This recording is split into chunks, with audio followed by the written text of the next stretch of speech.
दुनिया जानती है हमारी सेनाओं का निशाना अचूक है, और वो जब वो निशाना लगाते हैं तो गिनती करने का काम वह दुश्मनों पर छोड़ देते हैं। साथियों, आज आतंकवाद के खिलाफ भारत की प्रतिज्ञा कितनी कठोर है इसका पता इसी बात से चलता है कि हमने उनके न्यूक्लियर ब्लैकमेल की भी परवाह नहीं की है।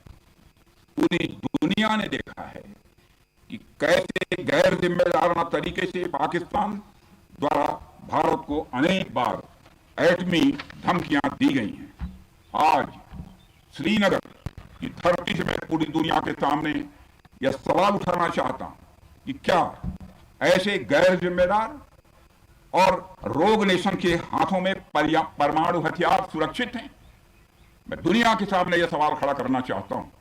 मैं मानता हूं कि पाकिस्तान के एटमी हथियारों को IAEA international atomic energy agency की निगरानी में लिया जाना चाहिए। मैं ये कहना चाहूंगा और साफ तौर पर कहना चाहूंगा, साथियों, हमारी सेनाओं हमारी सीमाओं पर अपनी मातृभूमि की रक्षा के लिए जिस तरह से आप सभी बिना रुके बिना थके दिन रात लगे रहते हैं, वह अपने आप में अद्भुत है और अद्वितीय भी है। आपकी यही बातें हम सब भारतीयों के लिए मार्गदर्शक का कार्य करती हैं। यही कारण है कि मैं हमेशा आपसे मिलने के लिए उत्साहित रहता हूं, ताकि आपके अंदर की ऊर्जा से हम सब भी कुछ प्रेरणा ले सकें।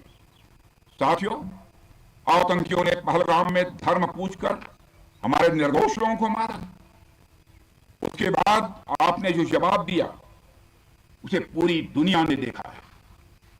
उन्होंने यह नहीं सोचा कि आम नागरिकों ने उनका क्या बिगाड़ा है, उन्होंने ऐसा क्या किया है कि उन्हें मार दिया जाए।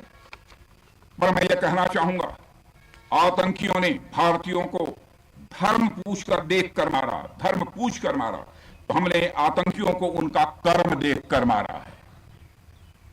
उन्होंने धर्म देखकर बेगुनाहों की जान ली, यह पाकिस्तान का कर्म था। हमने कर्म देखकर उनका खात्मा किया, यह हमारा भारतीय धर्म है। एक रक्षा मंत्री के रूप में मुझे आप सबको बेहद नजदीक से वर्षों से जानने का और समझने का अवसर मिला है।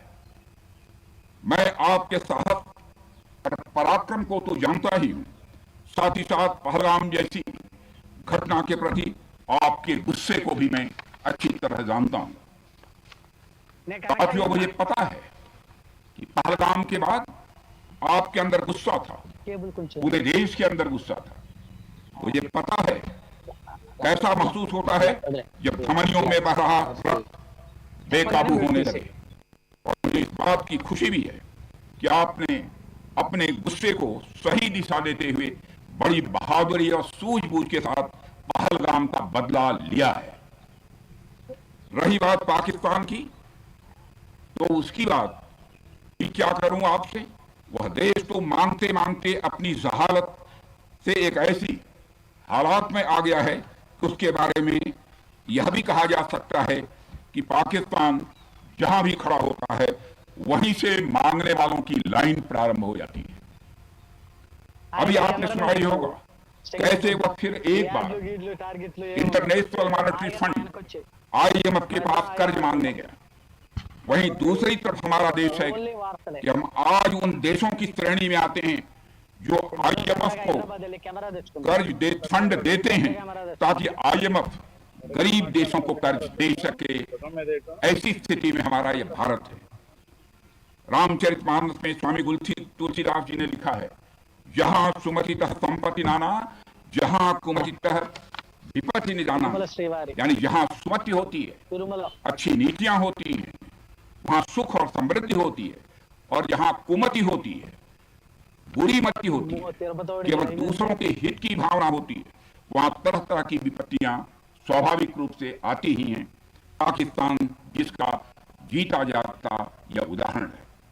साथियों, भारत के बारे में पूरी दुनिया यह बात जानती है कि हमने हमेशा शांति को प्राथमिकता दी है। हम आमतौर पर युद्ध के समर्थक कभी नहीं रहे। लेकिन स्थितियां जब इतनी विकट हो जाएं, जब देश की संप्रभुता पर आक्रमण होने लगे, तो जवाब देना यह आवश्यक हो जाता है। राष्ट्र कवि रामधारी सिंह दिनकर जी की पंक्तियां आपके सामने रखना चाहूंगा। रुग्ण होना चाहता कोई नहीं, रुग्ण होना चाहता कोई नहीं, रोग लेकिन आ गया जब पास हो तिक्त औषधि, कड़वी औषधि। तिक्त औषधि के सिवा उपचार क्या, शमित होगा वह नहीं मिष्ठान से। यानी कोई बीमारी अगर लग जाए तो वह मिठाई से दूर नहीं होती है, उसके लिए कड़वी दवा ही काम करती है। इसलिए आतंकवाद जैसे रोग के लिए भी ऑपरेशन सिंदूर जैसी दवा की बड़ी जरूरत हो गई थी। साथियों, पूरे देश में हमारी सेनाओं को और हमारे सैनिकों को एक सम्मान की दृष्टि से देखा जाता है। एक सशक्त राष्ट्र वही होता है जो अपनी सेनाओं को सम्मान के साथ साथ आधुनिक हथियार और साजो सामान भी दे जिसकी उसे जरूरत है। मुझे गर्व है कि आज प्रधानमंत्री जी के नेतृत्व में सरकार हमारी सेनाओं के लिए यह सब सारा काम कर रही है। हमने यह सुनिश्चित किया है कि हमारी सेनाएं हर परिस्थिति के लिए तैयार रहें। और मैं यहां पर army chief general Upendra Dwivedi ji को भी बधाई देना चाहता हूं, क्योंकि बार बार मेरी चर्चा होती रही है और बार बार मैं यह पूछता हूं कि जो